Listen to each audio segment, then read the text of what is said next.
10,000원도 안 되는 초저가 한우집 요즘 난리가 났습니다. 1등급 한우가 9,800원이 나오더니 이제는 8,900원, 심지어 8,800원까지 프랜차이즈가 난립하고 있는 상황인데요. 지금 이 순간 대한민국에서 가장 핫한 창업 아이템이자 가장 위험한 창업 아이템입니다. 제가 장담컨대 초저가 한우의 생명은 앞으로 1년 안에 끝나고요. 길어도 2년 이상은 못 갑니다. 100% 확신해요.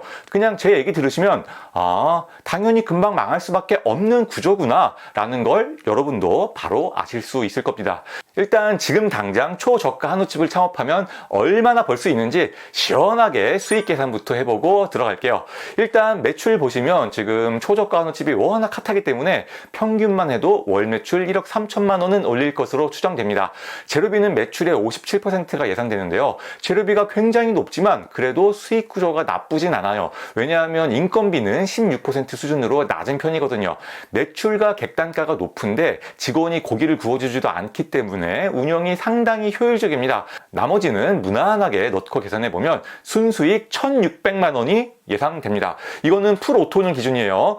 굉장히 높은 수익이죠. 게다가 창업 비용도 그렇게 비싸지 않아요. 권리금, 보증금 포함해서 2억 원 내외로 창업할 수 있습니다. 즉, 현 시점 투자 대비 수익률이 가장 높은 창업 아이템이라고 보시면 됩니다. 굉장히 매력적인 아이템이죠. 그 중에 요즘 가장 잘 나가는 프랜차이즈에 저도 가봤는데요. 일요일 저녁 9시 피크타임이 지난 시간임에도 불구하고 웨이팅이 걸려 있었고요. 30분이나 기다려서 겨우 입장할 수 있었습니다. 제가 먹어보니까 가격 대비 맛도 상당히 훌륭하더라고요. 한 가지 특이사항이 있다면 제가 처음 먹었던 등심은 한우 툭불인가 싶을 정도로 엄청 맛있었거든요. 근데 추가로 시킨 등심은 맛이 확 떨어지긴 하더라고요. 고기 퀄리티의 편차는 좀 있는 것 같았습니다. 그럼에도 불구하고 가격이 워낙 저렴하니까 저는 고객 입장에서 모든 게 다 만족스러운 브랜드였어요. 자, 이렇게 초저가 한우집이 너무나도 매력적인 아이템인데 제가 왜 오래 못 간다고 하는 건지 이제부터 본격적으로 들어가 볼게요. 우선 초저가 한우집이 어떻게 이 세상에 나오게 되었는지 그 탄생 배경부터 알아야 하는데요. 초저가 한우집은 코로나 때문에 생기게 됐습니다. 이게 무슨 얘기냐면요. 코로나가 한창이던 2020년, 2021년에 한우 소비량이 급증하면서 한우 가격이 덩달아 오릅니다. 2020년 기사 한번 보시죠. 코로나로 인한 집밥 수요 증가에 긴급 재난지원금 영향으로 한우 가격이 천정부지로 치솟고 있다. 그러니까 한우 농가에서 어떻게 했겠어요? 다음 기사 보시죠. 한우 농가들은 송아지 입식을 늘리는 방향으로 움직였습니다. 이번에는 사육 두수가 역대 최대치를 경신합니다. 이렇게 한우 사육량을 늘리는 선택을 합니다. 원래 우리나라에서 적절한 한우 사육량은 약 300만 마리인데요. 2022년 355만 마리까지 한우 사육량이 급증합니다. 자, 코로나로 인해서 한우 수요가 급증했고 그에 따라서 한우 공급도 급증합니다. 그런데 문제는요, 여기에서 코로나가 끝나면서 한우 수요가 급락해버립니다. 이미 한우를 50만 마리나 오버해서 키우고 있는데 말이죠. 자, 수요가 떨어지니까 당연히 가격도 따라서 떨어졌겠죠. 가격이 너무 떨어지다 보니까 2022년부터 2024년까지 한우 농가는 심각한 적자에 시달리게 됩니다. 소 한 마리 팔면 200만 원 적자. 급기야 한우 농가는 국회 앞에서 삭발투쟁까지 하는 상황에 이르게 됩니다. 지금 상황이요. 소를 팔면 팔수록 적자입니다. 그러면 소를 안 팔면 되지 않나요? 라고 생각하실 수도 있지만 안 팔 수가 없어요. 왜냐하면 사료값이나 소 키우는 인건비도 굉장히 많이 들어가거든요. 어쩔 수 없이 소는 도축을 해야 합니다. 소를 많이 키운 만큼 도축도 많이 해야 돼요. 그로 인해서 2022년부터 2024년까지 역대급으로 한우가 시장에 많이 풀리게 됩니다.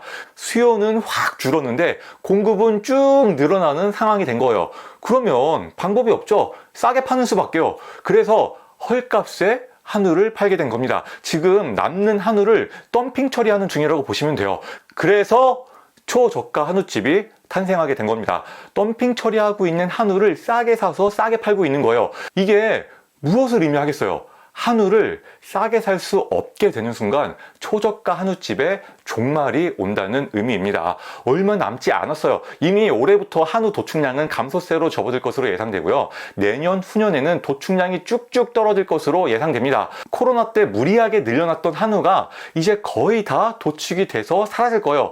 넘치던 공급이 조만간 정상화될 거라는 얘기죠. 반면에 수요는 지금 엄청나게 늘어나고 있죠. 초저가 한우집이 지금 우후죽순으로 얼마나 많이 생기나 몰라요.